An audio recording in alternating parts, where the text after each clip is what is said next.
go. This is a very special episode of Genre of Your Life. Welcome back, everyone. This is episode 5. With me, as always, is one of my co-hosts, Nick. How you doing, my friend? How are you? Man, glad to have you back, my friend. It's been too long. Thank you. Yes, indeed. My other co-host is here today, my good friend, Joel. Joel, how you doing today, brother? Yo, what's up? Yeah, that's it. Don't got much to say today. This is a very special interview. We have one of the best actors working today in Hollywood, one of my good friends, also a good co-worker from Paramount Pluto, Mr. Raymundo. How you doing today, brother? Yo. It's, oh my gosh. Can you guys hear me? Yep. Are you loud and clear, my friend? Loud and clear. Well, Nick and Douglas, thank you guys for having me on your guys' podcast. No, I'm super excited. Doug and I have been talking about this quite a while, prepping up to it. But, man, I got to say, Doug, give context. Doug and I work at our company, Paramount, but within Pluto TV. And I got to tell you, Doug is my day one at Pluto and has helped me through so much at work. And we've just did so much together at work. And it's amazing how much bonded really well and how similar we are. So thank you, Doug, for having this whole thing set up. I really appreciate it. Of course, man. Thanks for training me on my first week back in 2021. Again, Ray was kind of the leading man. I was kind of following when we had this huge Zoom call for all the new hires for Paramount and Pluto. And literally Ray was the guy I was kind of following when he was doing over the notes and training. I was like, this guy gets it, man. This guy gets it. And then getting to know him within a year, man, I just saw how much Ray as a leader is very inspiring. But also, again, anyone's listening to this, Ray has a big movie coming out tomorrow on Amazon Prime called Shotgun Wedding with Jennifer Lopez and Josh Duhamel, and also now Jennifer Coolidge. But also, come on, let's be real. The main star is Raymundo. Come on, guys. Let's be real. You already know. Yeah, man. Oh, you already know. But also, Ray's been working on some great projects. He has a great short film coming out as well. Also, you did 4 episodes of 13 Reasons Why? Yes, Am I right, did. Ray? Yes, I did. Cool. I did do 4 episodes. It's so interesting. I have one scene in I know them by heart. Trust me. Season 1, episode 3. I have a scene in there, and I have another scene in season 1, episode 6, and then I had kind of season 2. Check this out. We recorded it, but you know how the industry goes. She got cut. But that is the nature of the industry. That of course you can record it, but at the end of the day, does it really serve a purpose in the series? No, absolutely. And that's the thing. I want to ask you. You're a working actor in Hollywood. What's been your journey as an actor so far in your career? The journey, Douglas. That's it. No, real talk. And this is the journey. Talking to you guys is the journey. Waking up every day, going to work, going to the gym 2-3 hours before work is the journey, While being persistent and consistent at the same time, while trying not to compare yourself to other people's journey, really, and knowing where I stand in my place in this industry and what I represent. And that is, having more representation in film and television. That's one of my goals in this industry. And it's honestly, I was literally thinking about it before I just came on, how much of a dream come true it is. My mom and dad, they're in the Philippines right now, and so is my brother. Surprisingly, Shotgun Wedding is already released in theaters in the Philippines. That's so cool. Yeah, and for them to see that in theaters, such an amazing feeling knowing that my family can see me on the big screen with amazing industry professionals who've been doing this a long time. And so my heart's racing just talking about this shit. But yeah, that's the journey, man. Those are the goals post I'm trying to reach, and then what's next type of thing. Yeah, man. And that's really cool that I feel like this. I've seen a bunch of, as known this podcast, Nick, myself, Moses, and Joel, we're very big on theatrical. We're very, very pro theatrical. I think it's the way to go see a movie. There are some good there are good ways that movies are going streaming. Obviously, during COVID, it was a big deal why it was on streaming and how they require a lot of movies. But I truly think that I've seen now Amazon really trying to push this movie to be theatrical and streaming, which I love. I feel like, again, I can't wait to see it when it comes out tomorrow.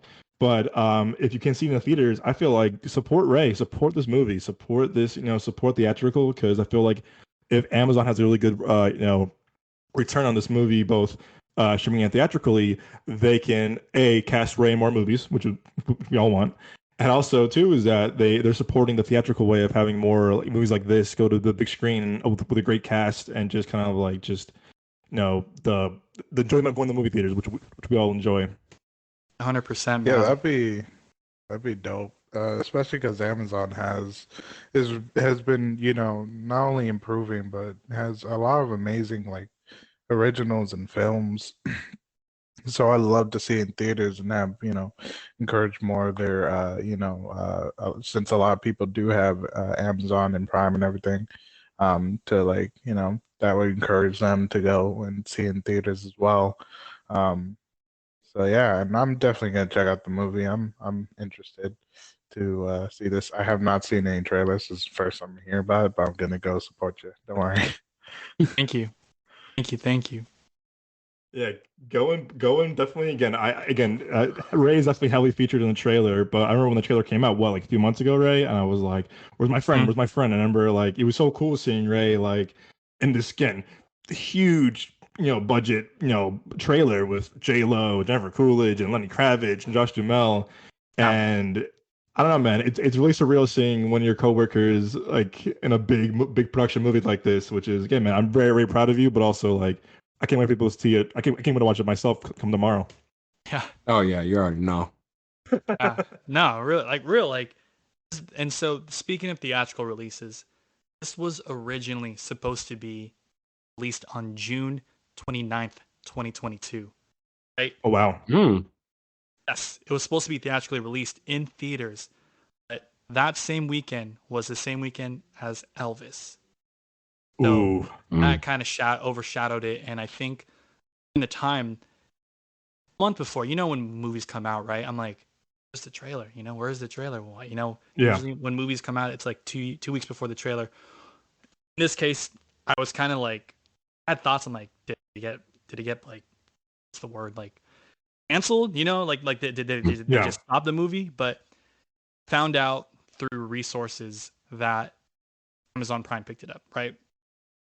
And so I was like, damn, I filmed this actually in April 2021. I auditioned for it in February 2021. And as I'm backtracking through the timelines, I got my manager in November 2020. And I got the audition February 2021 and I booked it that same month.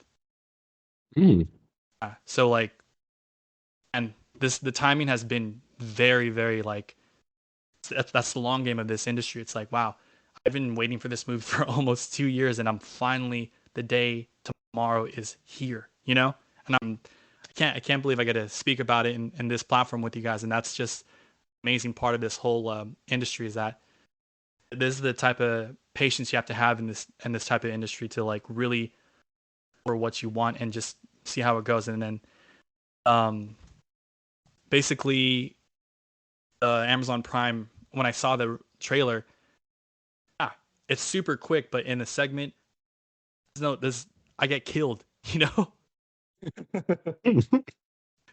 you right away. You see, you're like, oh wait, they killed Ray right away. I was like, what? Yeah. So basically, Shotgun Wedding is a destination wedding where Josh Duhamel and Jennifer Lopez, not Coolidge. Jennifer Coolidge is the mother of the groom. It's a destination wedding in the Philippines. That's where I play a security guard Joel, and that's where I fit in this world of Shotgun Wedding, and I'm the security guard at the resort, and I introduced main character Tom, who played by Josh Duhamel. I have a scene with him in the very beginning of the movie. That's so cool. That's so cool. Because wait, do you remember who was the studio before Amazon took it? Do you remember? Lionsgate. Oh, interesting. Oh wow. Interesting. Okay. Yeah. So I think Lionsgate and Amazon collaborated together, but like I believe the Lionsgate version, it was a lot more like it had more of an edge and darker towards the first version, I believe, because when we finished filming in April 2021, I remember the director, Jason Moore, and to give context who Jason Moore is, He is the director of Pitch Perfect. Oh, nice. So I was like, oh shit, I was like, this is dope. Obviously, before coming on set, I did my research to see who's who.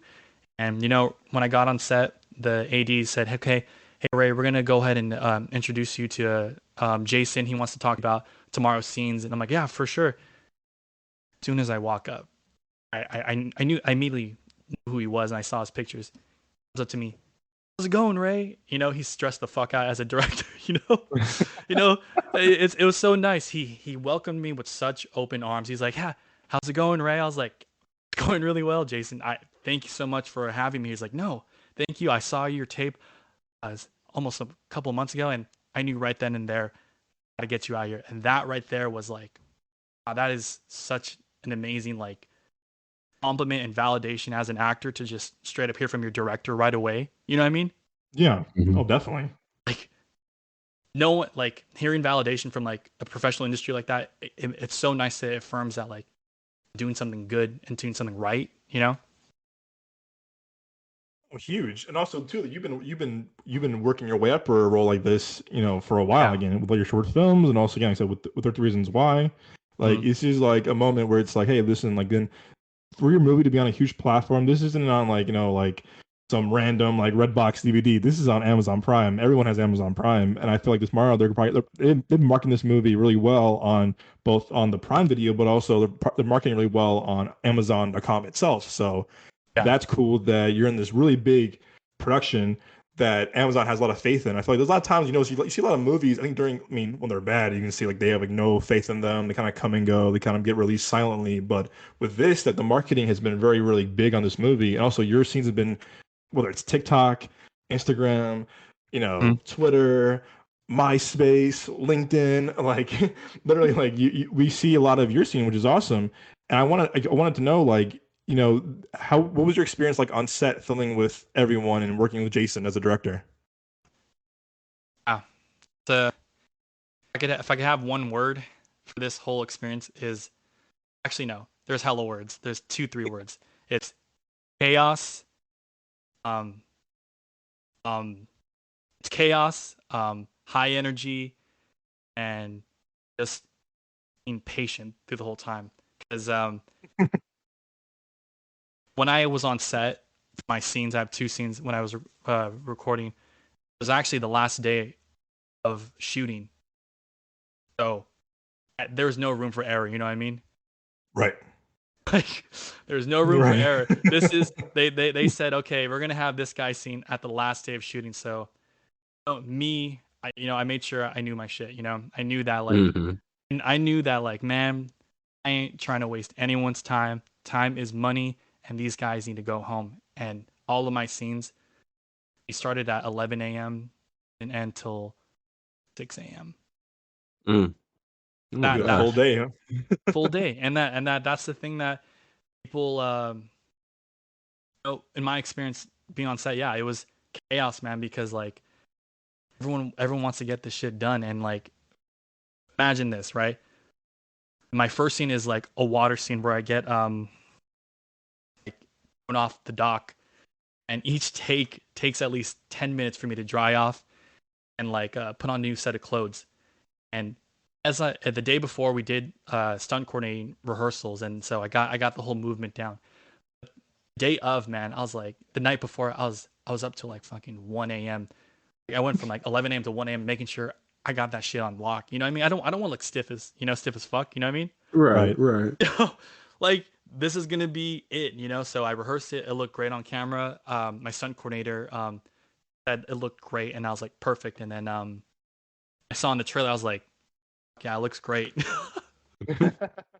You know? It was worth all that prepping, right? It was all worth that rehearsing. Like you had that shit unlocked. Like this is my moment. Like Yeah. And um and to add more on that, so every time, I did it. I did it in 3 takes, man. 3 takes. That was it.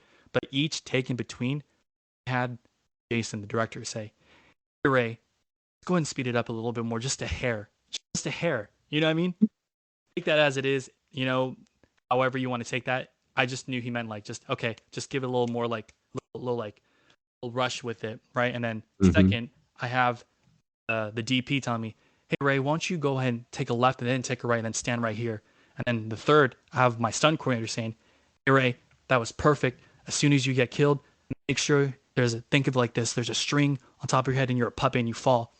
And the fourth, the wardrobe is like, hey, go ahead and put your clothes here. Here's your new set. So I have 4 people talking at once. And again, you got to know your mark. You got to make sure you know, and you got to like know what the hell you're doing and making sure that you received every note from everyone in between takes. And that, Right. and I tell you right now, that 45 minutes felt like 3 hours. Yeah, that's the chaos. But like, it was like high energy and it was kind of like, okay, be patient, be confident. You can do it. And my director loved it. He said, no, it looked great. And then we moved on with that scene. Oh, cool. That's so cool. Like, I can't even imagine, like, I mean, you're talking to guys that have worked on, like, student films and short films that we've all, been part of, but being a part of that big production must have been sort of like cool. And as an actor, it must be so rewarding just being on a set of this scale and this budget and this kind of like, like professionalism. And it's so cool. I mean, like I said, Nick is a great short filmmaker. Joel's a good writer. I'm a good writer too, but we all hope one day we can be on a big set like that, which you've been on, and just kind of experience that for ourselves. Like I said, it must be very rewarding to like, hey, I made it here this far. I'm an actor on this big production. I'm on the call sheet. Again, man, props to you for making this happen. Also being very like professional when it came to like, hey, I got this. This is me as an actor. I'm going for it.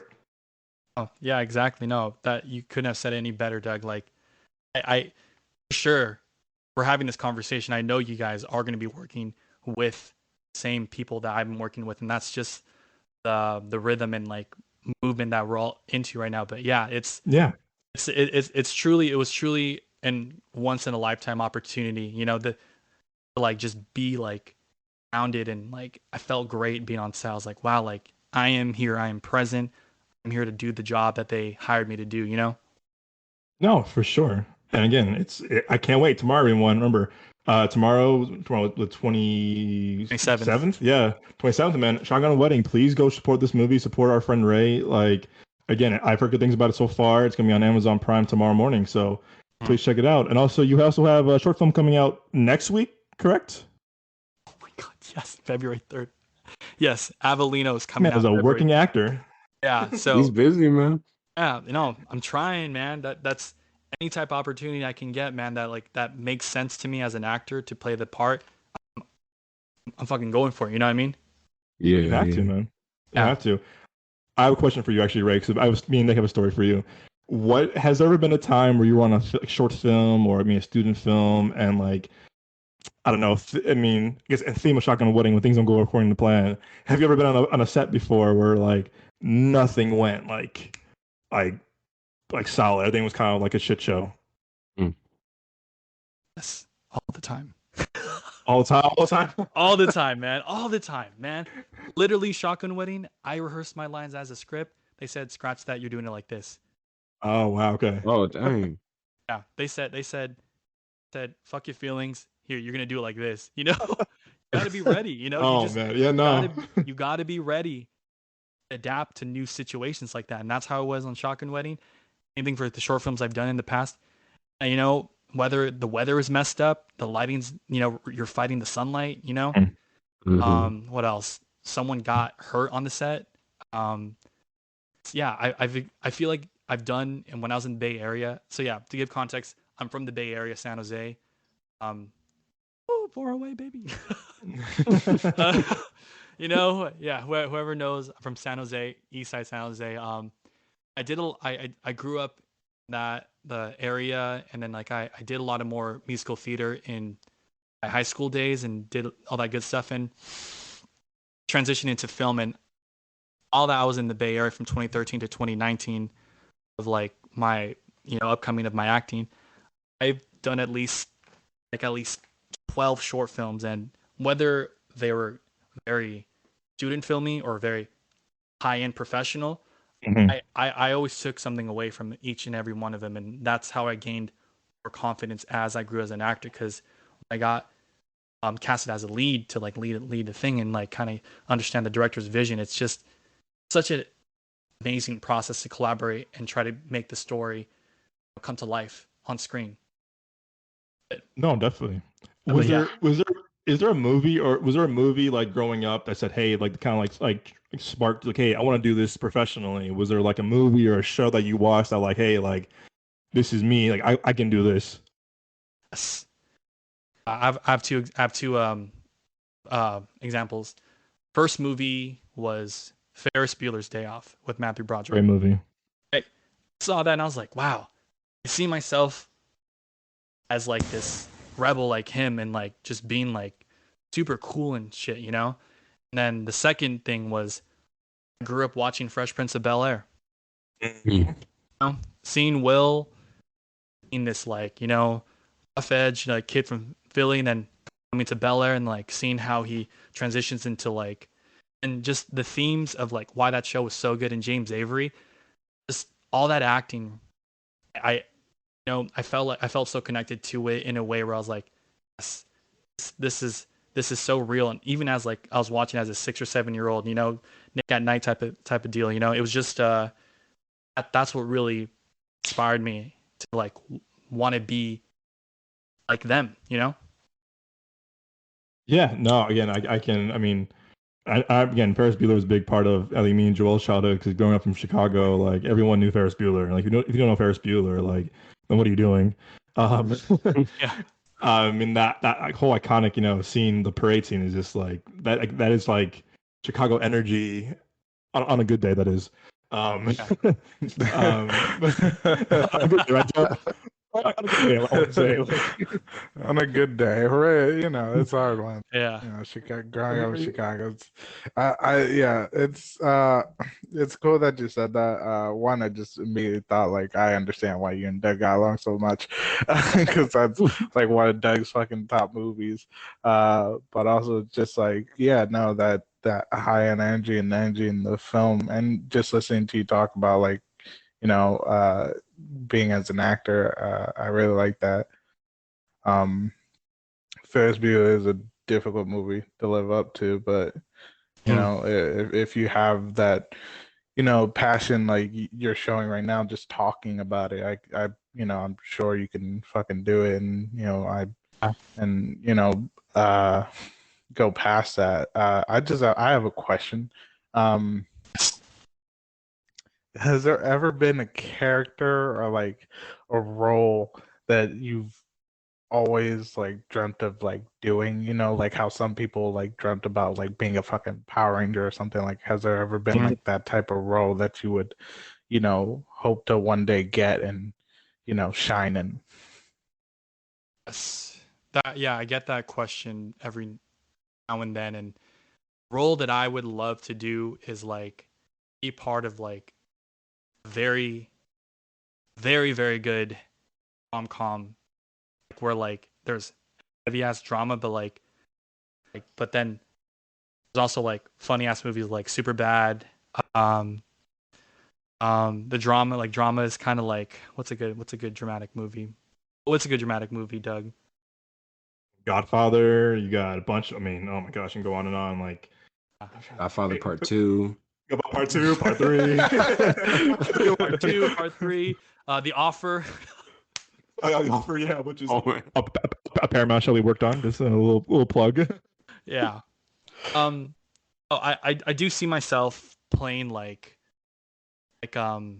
hero, like kind of like The Walking Dead, like you know Glenn. Okay, You know, nice. I see myself. Okay. I see myself as kind of like the character that like everyone can like that roots for. Like this is my fucking favorite character. Oh, here we go.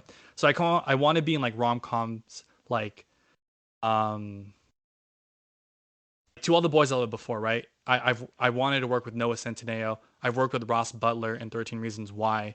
And those are the type of roles I go out for.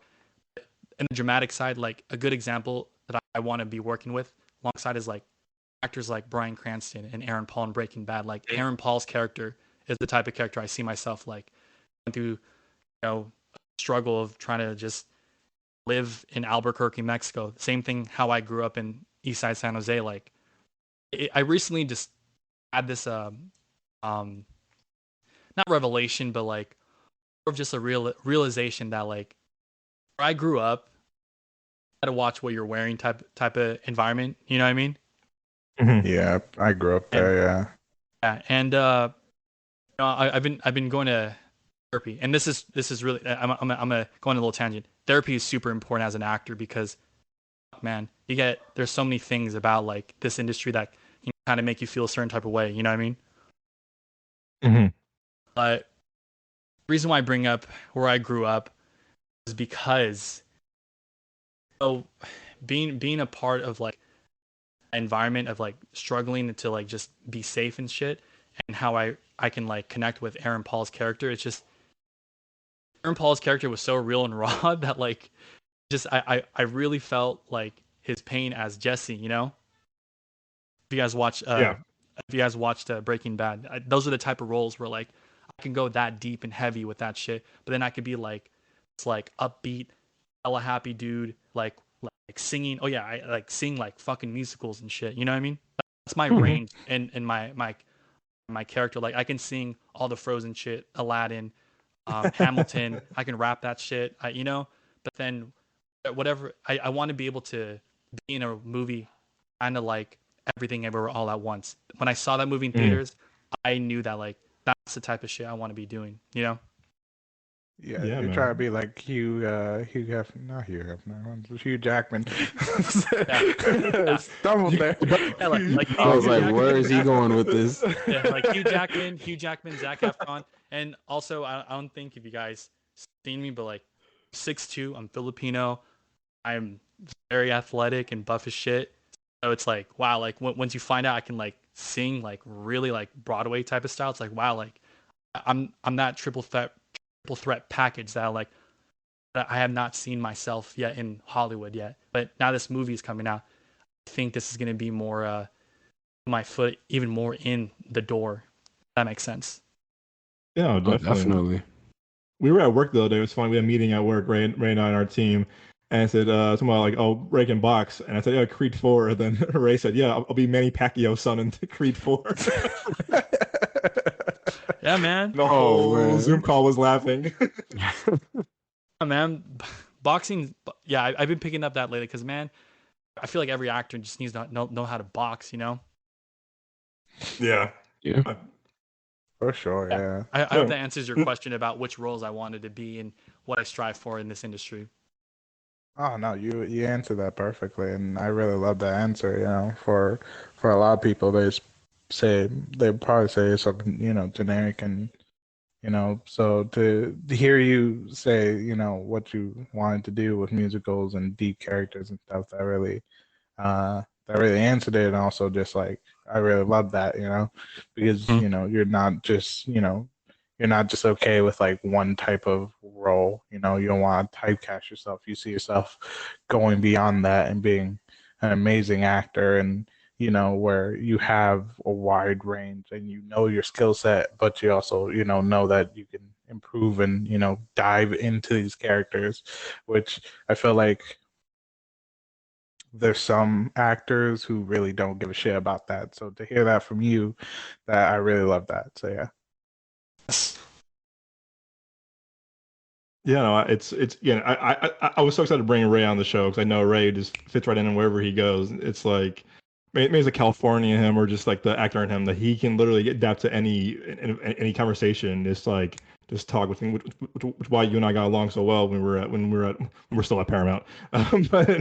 Um, but no, man, it's so cool seeing someone's journey just from like I said, I mean, Nick and I went to film school. Joel and I write together. I write together with Nick. It's just cool seeing someone's journey, really evolve as an artist, as a storyteller, and also just kind of seeing like the growth as an actor, like who they learn from, who they watch, what movies what shows, what movies they watch to kind of like consume as an actor to like kind of like just like replicate, but also kind of like make your own. I think Aaron Paul's a good example. I mean, I remember watching Breaking Bad, years ago, and I was like, holy shit, because like you see range of him of just like going from, just high school dropout to like a massive drug sidekick almost, and then you see his arc end of the show, then also in El Camino.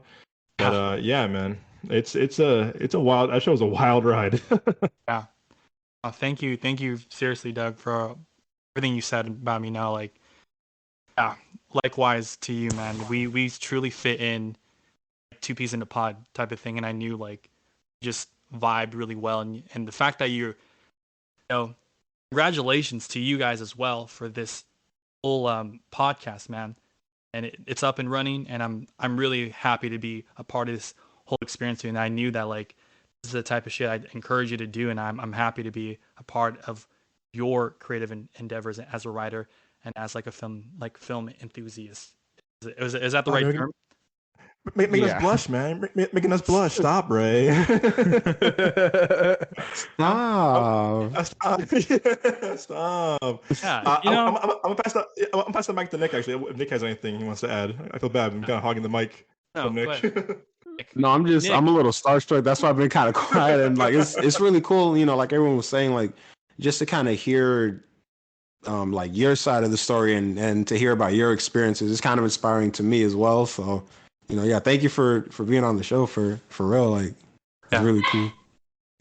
Um, as as an actor, Ray, I have a question for you. So, Sure. actually, I'll have Nick tell the story. Actually, what if you were in our situation? What would you done, Nick? You tell him a story about our first quote unquote directorial effort we had in college that didn't go as planned. Oh gosh. Well, I'm gonna start off like this. Like so yeah, it was me, Doug, our friend Isaac at the time. We were writing scripts for some YouTube videos that we wanted to do, and like it's freshman year, everything is new. I got like a new set of friends, and like we're all of our interests are more aligned. So it's like, yeah, let's do this. Like I thought it was gonna be like we would be like those guys on campus, like, oh, those guys, like those are the directors on that awesome YouTube channel, and da. So I was Yeah. like bragging to my family about it, like, yeah, you know what I'm saying, got me a little side project I'm working on with the fellas at ASU, you know what I'm saying, I'm about to be coming up, pops. It was kind of like that, and I was feeling myself, and just we're getting closer and closer and closer to the shooting day. Doug and I have been working on the script for a couple of weeks. We had everything set, the script, the director, the actors, everything, and then it was like Lighting, sound. everything, man. And then it was, I think, like an hour and a half, like 2 hours or something like that before we were supposed to be there. I was in a group chat and I just saw like, oh yeah, guys, shoot's canceled, can't make it. And then I was like, oh, I had to like break it to my family, like, oh man, everything kind of just stopped, I guess. I don't know. Yeah, that dude. was, man. Yeah. Yeah, literally, right. Nick and I, we were prepping this for weeks, man. It was our first like script, and then like our friend was, you should direct it. I mean, Nick was like, you can direct it? Well, yeah, let's do it. So we were like co-directing, co-writing, producing it as well. And I mean, me and Nick spent like so many days and nights just like, editing the script, getting ready for. We had all of our like kind of like local my friends who were DPs, lighting people, like sound people, like actors to be actors, and we were so like prepped, man. We were ready to go. We had our friends that were like super good actors. I think what happened was we made the mistake of having a shoot on a Sunday morning when everyone parties on Saturday night. Yeah, And I get it. right, yeah, which we understand, but to be fair, to Nick's point, we had everyone like locked in though, like a week or two in advance. It wasn't like, oh, last minute we're gonna make this short film. Like, no, Nick and I were prepping this for like months, or yeah, a month or two, and for weeks. So I remember like Nick and I going like early morning to go to breakfast at the dining hall. Like, hey, we're ready, man. This is our day. The script's ready. It looks looking good. And then of course, like we literally right one by one, actor dropping out, lighting, Oh. DP, sound. And me and Nick we were like nervous, laughing at breakfast. We were like, oh, this sucks. Like Huh? we were again, we were very hyped, we were very proud of ourselves for getting all this, set together. But I don't know if you were in our shoes, like I don't know, what's your as an actor, what do you think of that situation? Um, as an actor, if I was on that shoot, or as from your perspective as director and writer, which Both. both. A little bit of both, yeah. So, as a director and writer, I hold myself up to a high standard of professionalism and people I can count on. And I would unfortunately not work with those same people again, because actions do speak louder than words. And I'm very sorry that happened to you guys. I know I can relate to that context of like you know, Nick, especially you told your whole family like, hey man, watch out, man. I'm coming up, you know. When I'm up, I'm I was like, stuck. I made it, everybody. I'm finally here. Yeah, I am here. I am present. Don't fuck with me. This is it, right? And, you know, you talk your talk, right? And then all of a sudden, fucking sucks when people don't walk the fucking walk, right? Yeah. Yeah. So yeah, I've and that's as a director, writer, I would be like, I'm not gonna like give people shit, but I'm just like, okay, now that gave me answers, that gave me clarity. Okay, now I know that if you really are about it, show up, right? Mm-hmm. An actor's perspective, yeah, I show up not for myself, not just only for myself, but I show up for the team, for everyone, for the DP, for the PAs, man. PAs are just everyone's fucking important on set. I show up for everyone, for the costume, the lighting, 80s, the director, you know, just getting to know everyone. I show up because we as creatives have such a great passion towards this type of entertainment industry that, you know, if someone didn't show up, I'll do my best to see what I can do to, you know, pick up the slack. You know what I mean? Ray, where were you when we were making that movie? We needed you so badly. No, I'm a look, real talk. I'm a fucking team player on set. Like I'm asking, I'm talking about not where I'm like, oh, I ask questions like, how long have you been doing this? Why do you love this? You know, what kind of ideas you got going on? And you know, it always, everyone has such a specific, you know, amazing, like complex answer, and I'm just like, fuck yeah, man, do it, because at the end of the day, everyone's ideas is fucking genius. It's just how you execute it and not let anyone take you out of it and truly like following through with it, you know? That's what I would have done as a director and writer and as an actor, you know? So this actually inspired me a question in my head, which is one also awesome answer. I love that. Doug and Nick never told me this story from the college. Right, yeah. I did, my bad. Nah, you never did, but that, you know, it's great to hear the story. But also it just inspired a question in me to where it's like, as an actor in the industry, you know, in the very professional setting, whether it's big or small, um, what are sort of issues within that industries towards other actors? Because me and Doug have and Nick have we've all talked about like the industry as a whole, but we personally don't know like how it is when, you know, you're an actor and there's other actors around you, you know, whether you're, you know, behind the scene, you know, just, you know, background, not saying any words, or, you know, you have one line, or you're in a big scene. Like, what is the issue with other actors that, you know, that really people don't, I guess, don't know about or don't talk about much? I understand what you're saying. I'm trying to find the right, yeah, okay. If I'm on set as an actor, and what is something that actors experience with other actors on set? Is that what you're trying to say? Yeah, that's like, I don't want to say negative connotation, but more of a, just sort of like a, sort of like the bad experiences that you've had with other actors, you know? I've had experiences on set where, like, when I did 13 Reasons Why, right? I did 2 seasons. I did the first season 6 months. Each month is 2 episodes, right? Um, I got to know a lot of people. I got to meet so many great people. You know, Derica, Kenzen, who else? Michael, Prince, um, who else? Tiffany, and then I know his name, I know his face, but why am I drawing a blank? He's basically everywhere in LA. He's like one of the best ADs and PAs. Like, he was a background. Oh, Sullivan Rutherford, Sullivan. So I'm calling these people out because these are the people I grew up with on my first industry like television series, right? As background, I was brought on 13 Reasons Why as a core background, meaning like anytime there was the first team series regulars, I was placed with the jocks all the time, you know? And to answer your question, yes, there is not a negative connotation, but everyone was always wondering, why is this person more treatment than me? You know what I mean? Even though we're both in background. Does that make sense? Yeah. And so here's where it gets a little tricky, right? This is normal, and I understand because I show up on set because I love this shit. Some people show up on set because they want to get lines, they want to be seen on TV. But I was just grateful to be on set, and so like I said, as I'm on set, I try to get to know everyone. I try to get to know the PAs, the AD, the lighting, the gaffer, all of them. And one day on set, as I was getting ready to do a basketball scene, this person walks up to me. He's like, "Hey Ray," I was like, "Oh hey, how's it going?" He's like, "Hey, I'm Brian. Nice to meet you." I was like, "Hi, how you love set?" I was like, "Great. I'm having such a good time. We're about to shoot the basketball scene. I'm just ecstatic as fuck."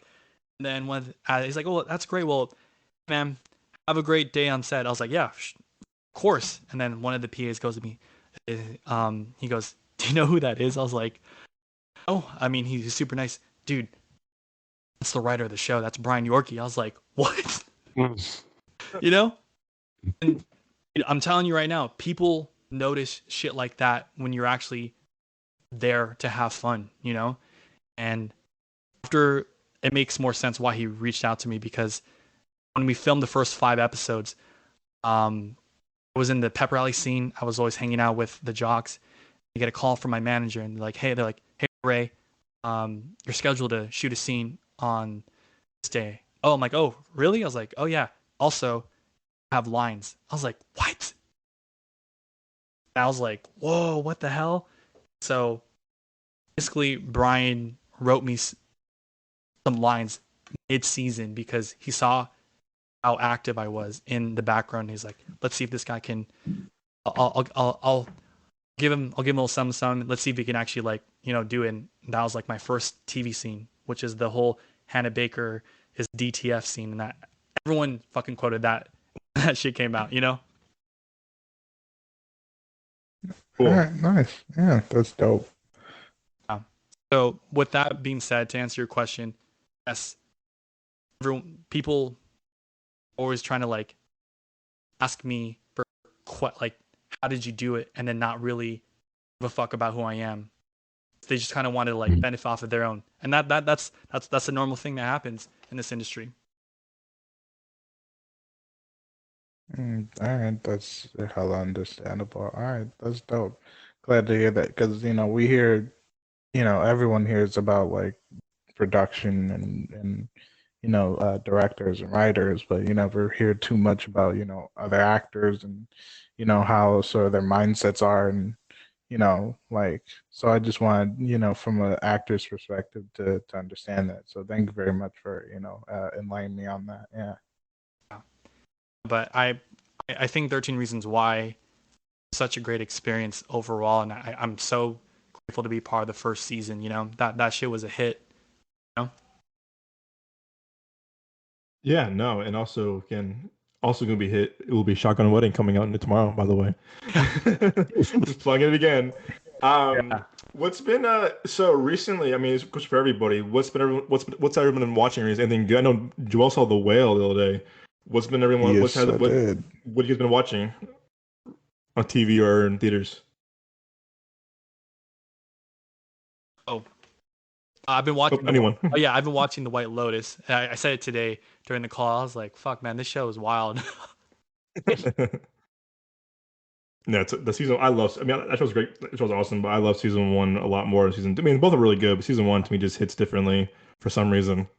And I'm watching The Last of Us, and I love that video game. Like that's like Great show. my most favorite video game. Same. I've beaten that game on the hardest level because it's so damn good. And seeing the adaptation of it, they're doing such a phenomenal job. Like Neil Druckmann is just Uh, killing it. they're doing so great, and they picked perfect actors to Mhm. really embody these roles. Uh, what's his name? Pedro Pascal, right?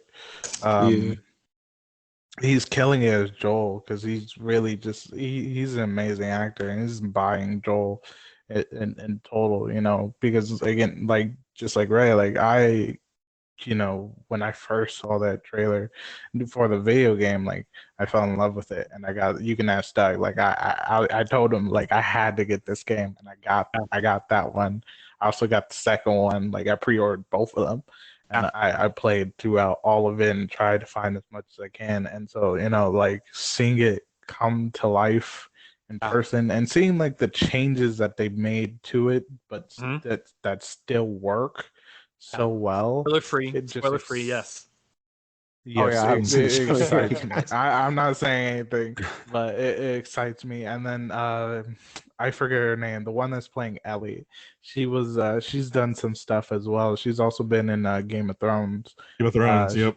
Yeah, she's killing it, and you know she's doing the voice like very similarly to like the voice actress who done Ellie. So you know it's really just overall just exciting to see come to life, and they're just it's such an amazing show. You know the things that from the video game that they have put into the movie, and like you know just the similarities and again the changes, it's all very much so working. It's interesting to hear you guys give the show such like high praise. I haven't played the game yet. I want to. The show does look good, but it seems like usually when there's like a film, or if you're like if you're trying to adapt a video game franchise into film or television, it seems like it doesn't really like do that well. So this makes me want to watch the show even more. Actually, On Nick, 100%. Well, yeah, I always say this when it comes to like video games to film, is that the reason why it doesn't translate so well is because they don't stick to the heart of the video game. You know, like they just want to put out an entertaining movie of like this big video game. You know what I mean? Like it's like just The a cash grab. Witcher. Yeah, like The Witcher, like it did so popular, but the you know Henry Cavill, he's leaving it because he's just like, this isn't what The Witcher is. You guys are changing it too much. At this point, you guys are, you know, not sticking to what really The Witcher is, you know. And so he left that role, and also, you know, people hated the fucking movie or show that was supposed to be like a prequel of The Witcher on Netflix, and you know people hated that, you know, because again it was just a cash grab. They saw, you know, the popularity of something, like they just took the title and they're like, we'll fucking wing it. Yeah, and that's like even like I've seen, you know, almost every adaptation to movie or to TV, and I tell you, man, like each time I watch them, I'm like, yo, this sucks. Like I remember watching like Uncharted, and I was like, yeah, I can't. Oh This is man, like, No, yeah, no, right, it's yeah. disappointing. I was like, oh come on, man. Like I played the game before, but I was paid to see in theaters. Thank God I did it. I watched it on Netflix, and the whole time I was like, I saved $12 my money. Thank God. This movie is ass. I like. People, sorry, you go ahead. No, go ahead. Oh, like I was gonna say that you know, when it comes to movies and video games and movies, a lot of people don't have high expectations of them. And like when I first saw, you know, like, oh, The Last of Us is becoming a show, I was like, oh, damn it. And I saw the actors, and it's like, I'll check it out. And then they blew my mind away with it. I was like, oh my God, this is like, I got excited like when I was playing the game for the first time. Like there's only 2 episodes out, but like I'm loving it, you know? I'm just Yeah. like, this is amazing. So, you know, so like, you know, but I'm glad they finally you know, there's people understanding like, all right, here it is, you know. Do you guys think that like it's better than some of the other video game like TV show movies because the creator of the game is also writing and directing with Craig Mazin, the showrunner, as well? Yes. perhaps. Neil Druckmann, he's doing something that is so original. He really does care about the story, the characters, and what happens to them. And I think, yeah, Nick, if you watch it, man, it's like, even if you didn't play the game, I think you'd still enjoy what this whole thing is about. Yeah, Nick. I played the games before, and I'm loving the show. Yeah. And I also, had if you started the game, want, but I like passed out on it though. It was really late at night. Yeah, this is yeah. if you want to see the writers and the what's his name, the creator of the game, Neil Neil, what was it? Druckmann. Yeah, Neil Druckmann. I'm not good with names. Neil Druckmann. If you want to see like his true love of like the story that he built for the game and show, look up like him talking about the video game, because you can see his passion for it. Because I saw some of the videos of him talking about, all right, well, we're making the second one, and like he had to go into it of like how he wanted to write it and build the characters. Like he has such a passion for character building, the story, everything about it.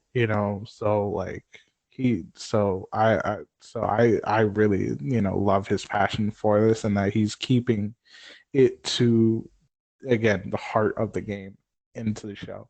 Yeah, I got you. Yeah, So this, go ahead, Joe. Go ahead. no, you go ahead. You're gonna continue. I'm gonna change the subject. No, I a was bit. saying even the product. I mean, I feel like this show was in good hands. Again, I haven't seen Chernobyl personally, but I've heard like Chernobyl is like a great limited series, and it's funny. I mean, I don't diss to the showrunner. I think he's a great writer, but like when I saw that before Chernobyl came out, and then before this show came out, Craig Mazin, who's a great writer, I was like, what's done before? And I was on IMDb. He wrote Hangover 2 and 3, and I was like, interesting. Yeah. And he also wrote Scary Movie 3 and 4. And he also wrote a movie, it was like a scary movie ripoff, superhero movie Yeah. with Drake Bell and Kevin Hart. I remember that movie with Kevin Hart. What was that actor's name? The fucking what? Was it Naked Gun or whatever? The old Yeah, it was actor. his, oh Oh, my Leslie god. Nielsen? Yes, Nick, yes. Yes, Yep. one of my favorite scenes from that superhero movie is when they're like talking about Drake Bell's superpowers, and he like shoots, what was it, a nail Kevin gun at Hart. him, and like he Kevin Hart. catches it, and then Kevin Hart's like obviously the funny character, his hands on the table, and he just without skipping a beat turns and shoots Kevin Hart's hand. Nails into the thing. Oh, that was such a great movie. That's crazy. Talk about range, man. Because I was like, wow, this guy went from writing scary movie and superhero movie and Hangover 2 and 3. Also, too, not a good movie. Not it's a movie called Identity Thief with Jason Bateman, which I'm not a huge fan of. But then he make show like Chernobyl, and then Last of Us. And hey, man, as a writer to writer, good for you, my friend. If you can like have that range as a writer and to like really like change your whole like I don't know like your whole like persona as a writer to like write such great series, props to you. You deserve all the accolades and attention because that's really impressive. Yeah, like it really is impressive. I also put Chernobyl on my watch list. I saw the trailer for that. I was like, this is interesting. It's really good. Yeah, it looks really good. Definitely suggest you guys check out the trailer. It looks very, very intriguing. Also, for I my was go Joe, go ahead. I was since we're talking about video game movies, they're making. Have you guys heard of Ghost of Tsushima? Yes. No, I have not. Which is it's an amazing video game. It's a samurai game set, and obviously when samurais were around, and the game is so popular, PlayStation inclusive, obviously. But I got that game as well, and I loved it. Like I played throughout the whole thing and got like all like the like little hidden treasures and challenges, and it's a really overall fun game, and people fucking loved it. They did, with Japanese music, and they did really well for characters, and they even have like different settings, like where one you could do black and white, so it's like an old like Japanese movie while you played with Japanese like language, and subtitles. Hmm. They're gonna be making a movie, and I like half of me is excited, but half of me isn't, because it's like it's that worry of like, will they keep the heart of the video game? So but also people want the voice actor who did the main character to also act in the movie. Guess who's doing the movie, Joe? Ooh. Chad Stileski, who did the first three John Wick's movies, and his whole team is doing it. I'm Okay, on I'm board. getting my I'm hopes up a 100% on little board. bit. They're getting my hopes Yeah. up just a tiny bit more. He said, "Don't do I- that. Don't give me hope." Don't give me hope. And I put up right here on IMDb, and I was like, Chad Stileski is doing, and his team who did John Wick 1, 2, and 3. I'm like, and upcoming 4. I fucking love John Wick. That to me. Again, I know the game a little bit through you, Joe, but like I have hopes now because as an action director, Chad is like top tier when it comes to like action and stunts and like I don't know, just production overall. So that excites me as like a non-player of the game. This excites me because, which we've been seeing a lot recently done successfully, is big shoots with a lot of actors. You know what I mean? Like background actors, obviously, like what was it, 19, what was the movie, Doug? The one 1970? shot movie? Was it 19, 1917? yes. Yeah. That one where they're all rushing the field and he's like running, sideways, and the camera's, following him backwards. Like, they have to do something grand like that because again, like it's basically, which is based on true events, just played out differently, which is the Mongols invading Japan and attacking and raising a lot of hell. So obviously the samurais all get up and they're all riding the horse towards war, and like, so I would love to see what they did in the video game put into the movie. So I'm very much excited but they have to do it a tiny bit slower than John Wick, I guess you could say. Yeah. Yeah. No, that's very understandable. And again, I think to give no to your point, but also I think with John Wick and Chad Stileski done so well has they've been able to really like keep the story engaged for 4 movies and never feel like, oh, another one. Like I know, again, I've seen 2 and 3 with Nick in theaters, and each time the theater goes crazy when it ends or when something happens, and I give that team so much props of like, wow, you guys can like continue this like crazy action and each time up at the ante every time. I never feel like, oh man, this is so boring. I mean, this is tiring. No, like each time I'm like, yo, I want to see more kills. I want to see like more craziness with what Keanu's doing, what the whole team is doing. So I'm very intrigued now that he's a part of it. Yeah, and so I'm very much intrigued too. Speaking So speaking hopefully of they John do Wick, well. also too. Speaking of John Wick, me and Nick have a funny story. So this is like what freshman year of college, right? Nick, John Wick 2 came out. I want to say. Yes. So I think Nick and I knew, I think our friend Isaac at the time too knew what John Wick was, and Nick knows the story. Knew what John Wick was going into, like, how crazy it is. Our other friend Isaac at the time too, like had no idea what John Wick was. Didn't see the first one. Like knew Keanu through the Matrix, whatever, and he had no idea. So I brought Nick and the Isaacs to the screening of John Wick 2. It's a packed house. We're the first few rows, whatever. And again, the action is insane. Our friend had no idea what to expect. And Nick, am I right? The first like shootout scene.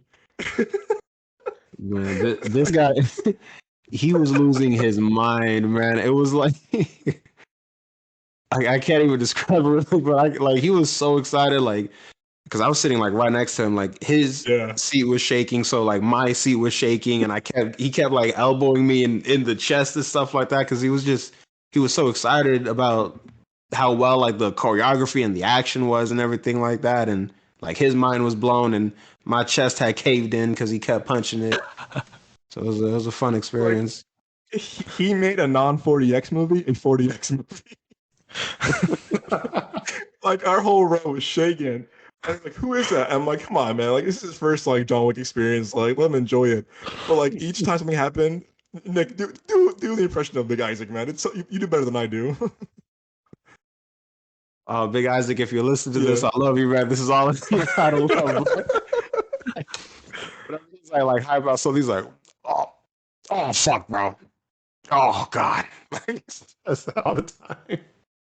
It's so spot on because like the crazy scenes, that scene in Italy, whatever. All you hear is, "Oh fuck, bro, fuck," and then like you're just, oh yeah, I'm like he's like literally in the middle between Nick and myself, and we're just like our whole like chairs are shaking, like it was just like yeah, and he was like, "Oh my god," like he was like stomping the ground. It was just like, man, this man is really loving this movie.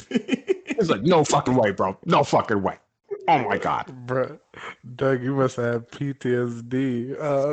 From TJ, honestly, Yeah, no. from This was a new level of theatrical experience, and me and Nick I were just laughing know. so much.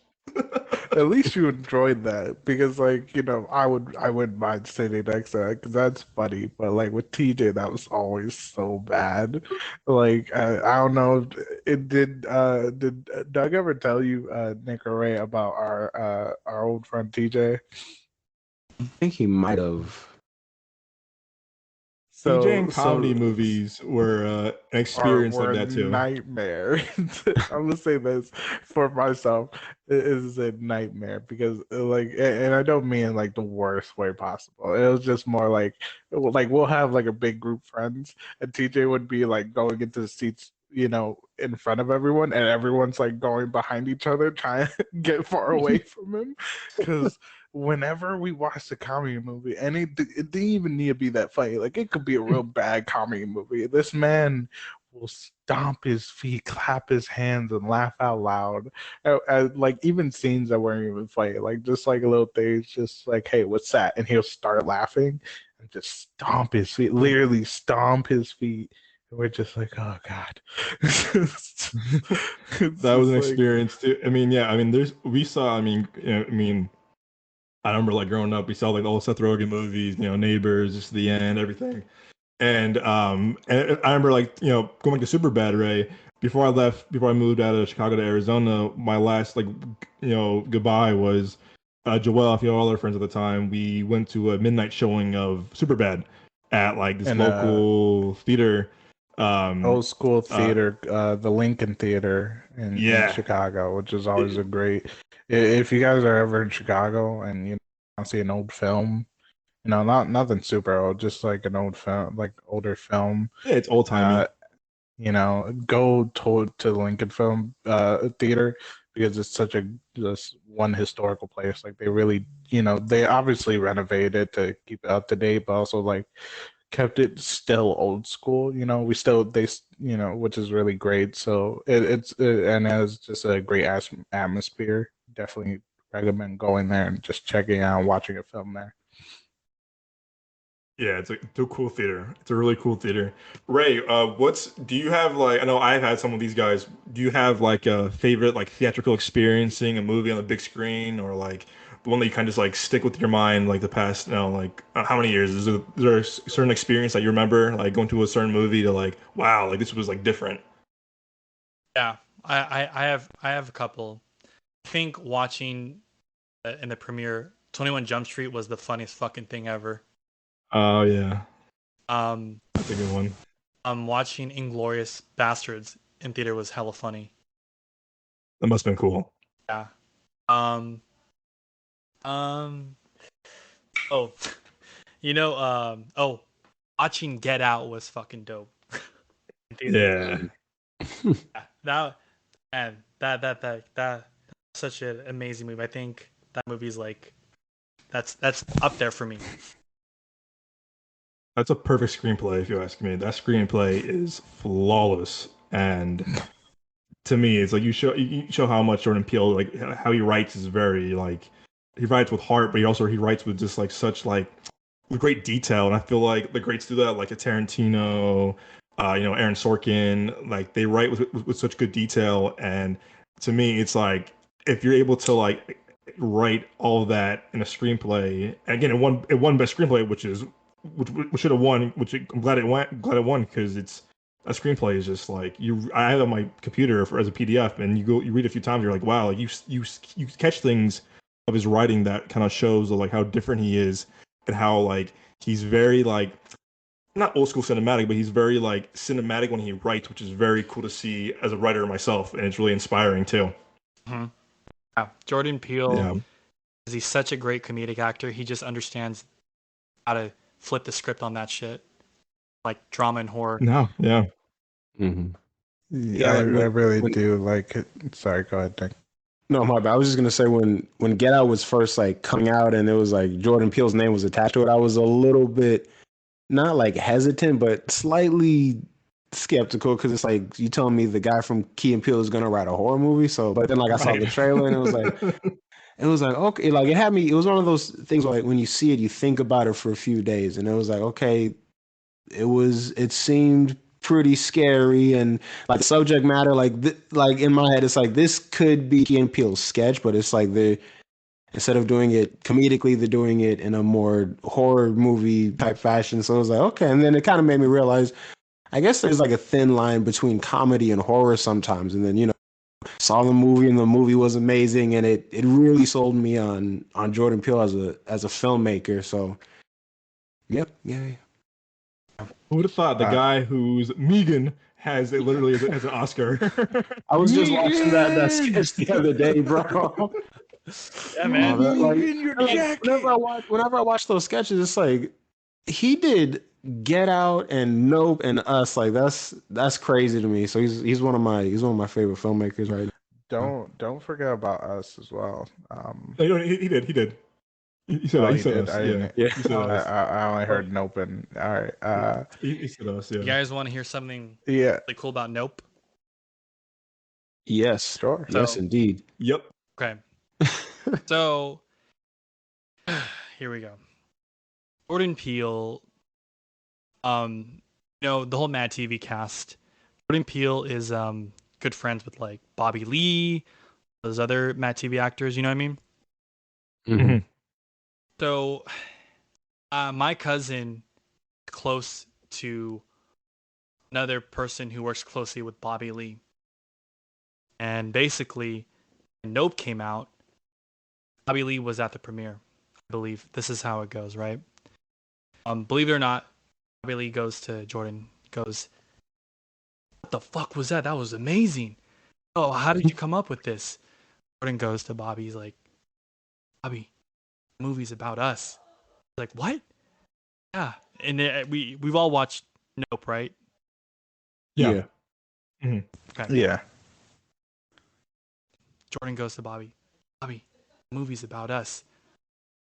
I was the monkey and you were Jupe, and all the whole experience of what happened on Mad TV, they use that to make money off of us, and we had to go through all that stuff." Wow. Wow. Jeez. Ooh, that gave me chills. That's Right? dope as fuck. He was Gordy and Jupe, right? That was the monkey name. Yeah, Gordy and Jupe. He said that's why if you watch the movie, the font of Mad TV is in the movie. Oh shit, you're right. And Oh so my gosh. You didn't notice that? I noticed that. so- No. I remember that. I remember the Matt thing is, but I didn't know that was a reference to Bobby. Yeah, no. That to me is that's over my head. well, because like Yeah, that went over my head. like as well. Bobby Lee was one of like the most like notable Asian casting characters in that whole show, and I feel like there was a reason why Jupe lived in that scene where Gordy went wild. Yeah, they're just the whole symbolism and themes of just like getting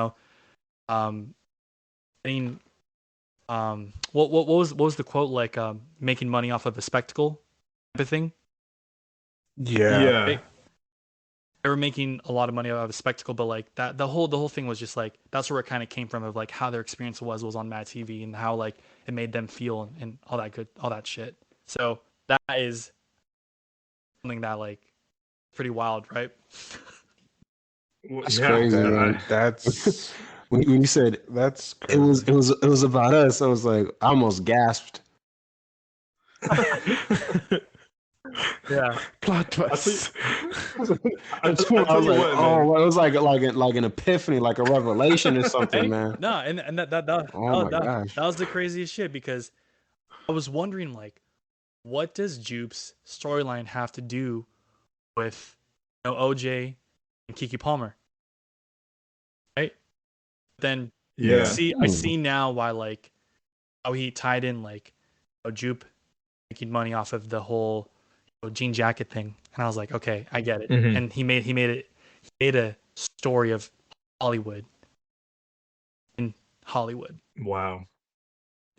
I tell Okay, you what, if you go those back and watch some of those old Mad TV skits, they're hilarious. They're hilarious, Like right? they're they're freaking really great. funny. Remember the gay gangsters, bro? I fell Yeah. in love with Key and Peele, I thought you man. were seeing someone. We broke up last week. It's like, oh, baby, come there's, here. there's a great sketch. It's him, but Jordan Peele, Bobby Lee, and Ike Barinholtz.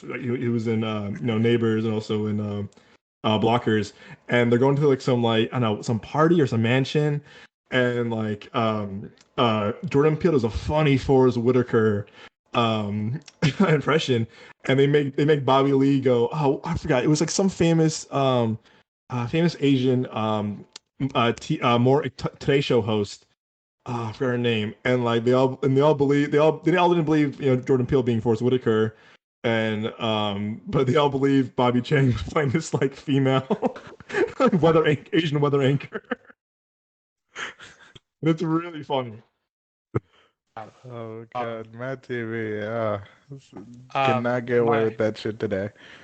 my sister-in-law, her name's DeHaley Hall. She's a professional actress, and she's been in LA for a while. But she was part of the Mad TV cast, and like I met Bobby Lee, 2019. It was really cool.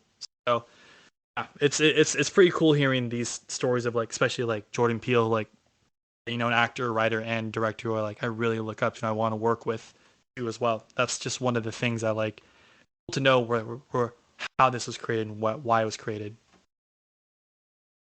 Yeah, no, again. I think we all seen this. Oh, sorry, off topic. But yeah, he Bobby Lee was trying to be Connie Chung, and that was who he was pretending to be. But no, I think as we're all storytellers and filmmakers. I'm very impressed with people that who are that came from comedy to horror, and like Jordan Peele's one of them, especially John Krasinski, from The Office to Quiet Place. And there's one guy I want to mention real quickly is that Barbarian. Zach Krager was in a group called The Whitest Kids You Know. It's a funny title. He did Barbarian, and I fucking love Barbarian. Mhm. And it's really cool that he made Barbarian for like chump change, like for like I don't know the Avengers catering budget, like for no money.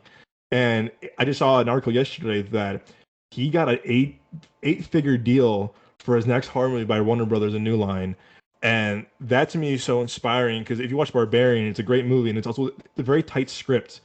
But it just, to me, I'm always fascinated by filmmakers who go from one genre to another genre, from comedy to horror. I feel like I've seen Jordan Peele talk about in interviews that Jordan Peele says, horror and comedy are very similar in their own ways.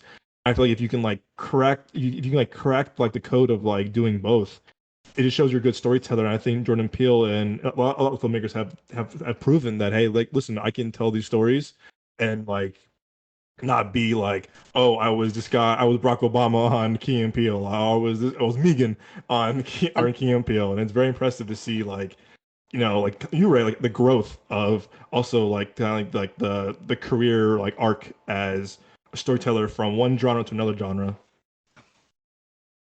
That's exactly what it is. I Yeah, no, I agree definitely, because you see not only like writers and directors, but also like actors as well, because there's so many people that try to, that get typecasted and it's hard for them to get out. So it's always exciting for me to see, all these people just spread their wings and show that the talent that they truly do have, such as like Jim Carrey, like he said, and Adam Sandler. We talked about this before. Adam Sandler a lot of times and has a writer as well, and also Ben Stiller as a writer and director as well. So yeah, I'm glad to hear these stories and to see their passions not be diminished by the audience and the industry. Yeah. I know Ray and Nick have to go real soon. So what we do, so I'll give to Joel. But what we do here on Genre of Your Life is we do a thing called one and ones. This was Joel's idea. It's a great idea. We do. We recommend one movie and one show that you want everyone to watch at one point in their life. So like last week I did a movie called Upgrade, also did a show called Abbott Elementary. So Joe, you want to lead us off with our one on ones? Oh yeah, sure. I'll lead us off. I was gonna talk about The Last of Us, but we brought that up. So I decided to bring up Amazon because I'm a giant nerd. A D&D type show, animated show on Amazon. Their second season just came out called Vox Machina. It's the voice actors and creators are all from a D&D stream slash podcast that they always have done, and they brought their characters to life and made into a show. And if you're a giant nerd that likes comedy but also just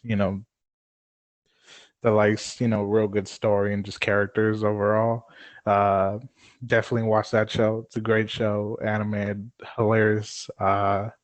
So yeah, and then a movie.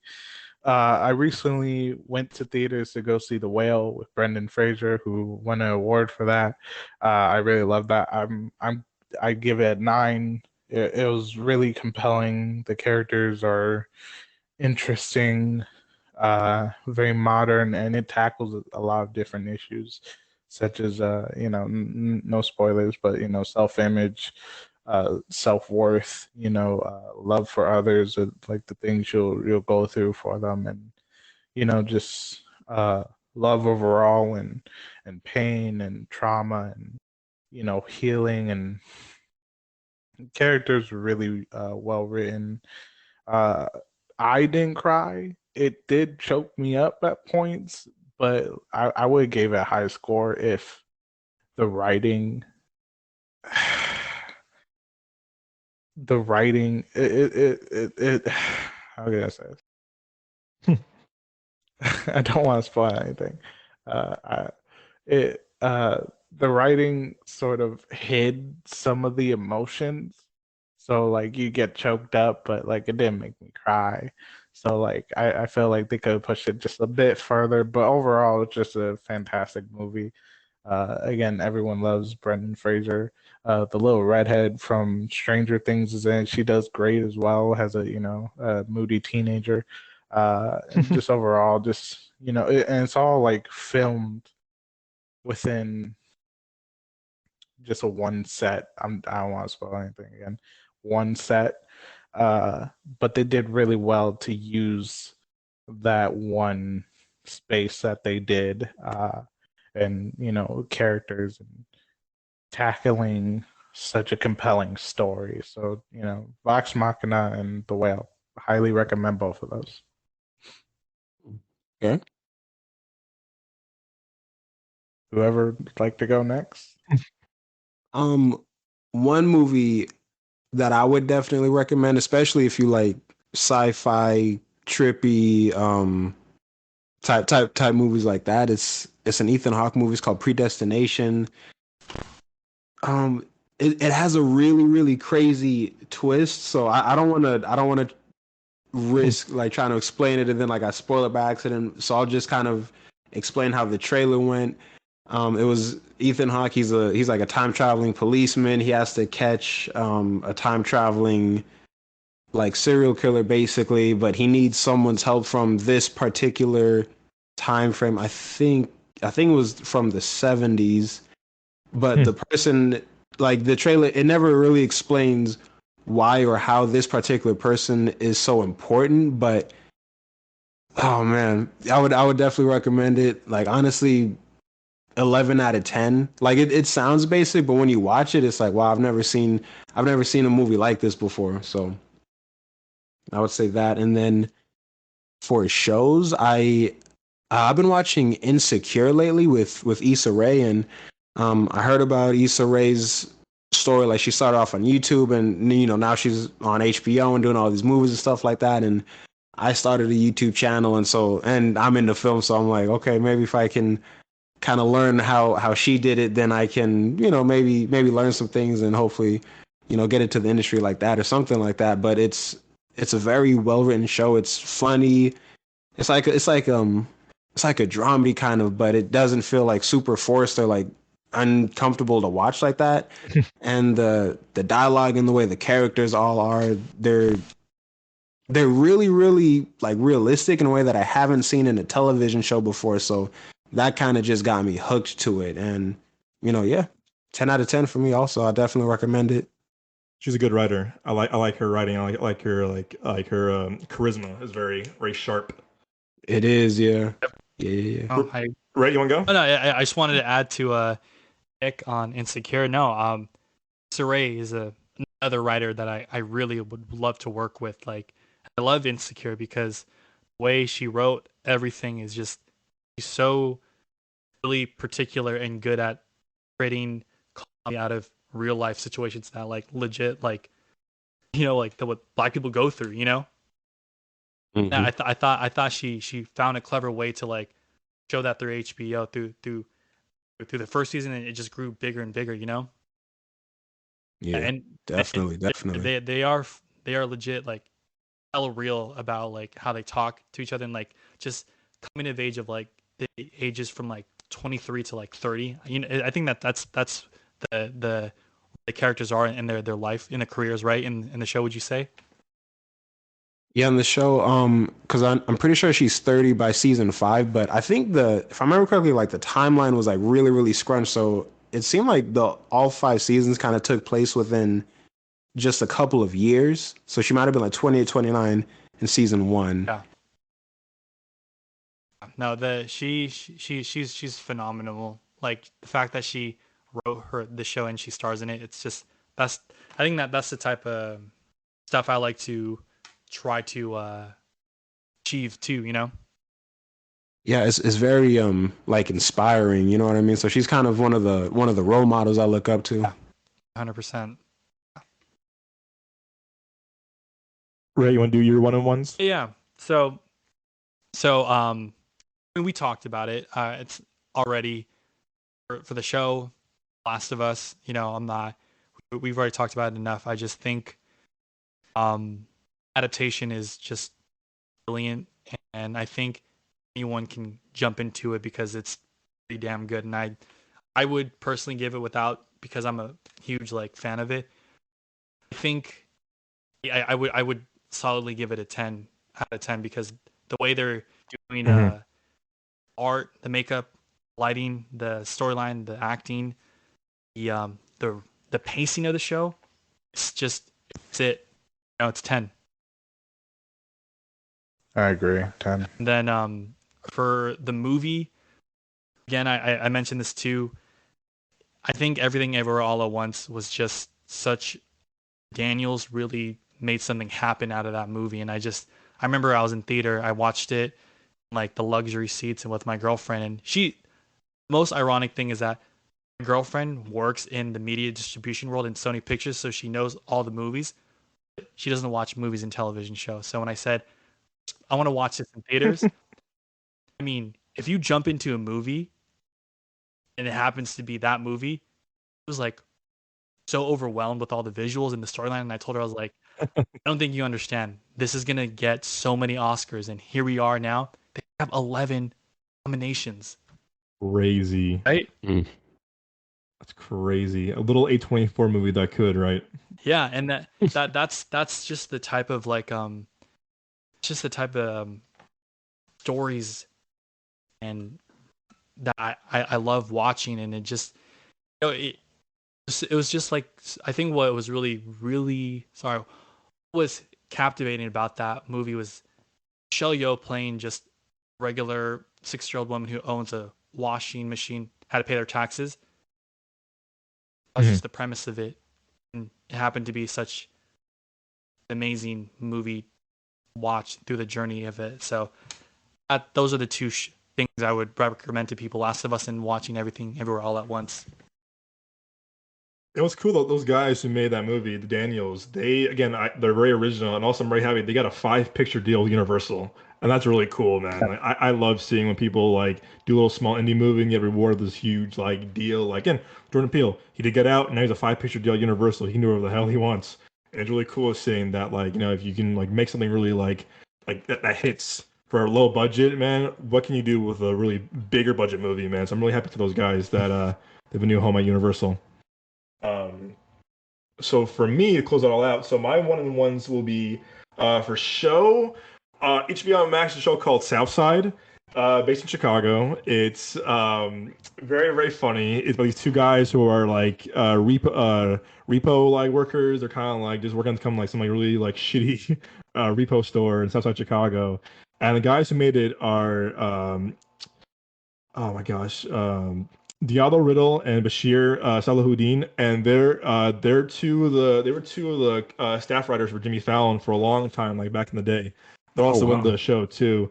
It's really funny. Chance the Rapper has a lot of cameos, and if you're a Chicagoan, I mean, the show is very Chicago through and through, very very like Chicago slang. But it's super funny. I mean, it's a very funny show. It's a 25-minute episodes, very quick. You can watch it, out of order, whatever.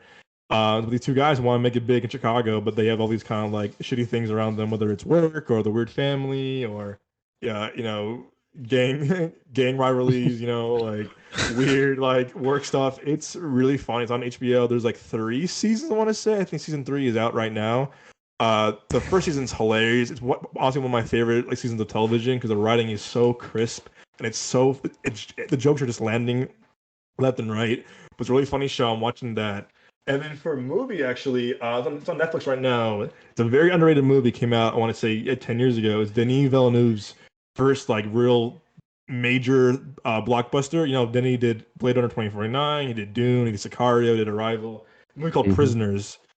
Man, fuck, this movie's so good. It's Hugh Jackman, Jake Gyllenhaal, Viola Davis, Terrence Howard, Maria Bello. It's so good. It's long, but like each minute, like just it matters. And the story of like like so premise. So no spoilers either. There's a lot of twists and turns. There's two girls that go missing on Thanksgiving Day. The daughters of Hugh Jackman and Maria Bello, and daughter of Terrence Howard, Viola Davis. And this is very kind of like I mean I think it's East Coast, like very kind of like small town, very wet, very very rainy. And these two girls go missing, and Jake Gyllenhaal is on the case. And the more he like unravels the case, the less you don't know. And it's like you think you know where it's going, but you don't. And the twists and turns keep going and going. And the acting is phenomenal. The writing is so good. The cinematography by Roger Deakins is top tier. And it's so gritty, it's disturbing, it's dark. And like I said, you think you know where the story's going, but you don't. And there's so many just like I know surprises that come at you that you don't see coming at all.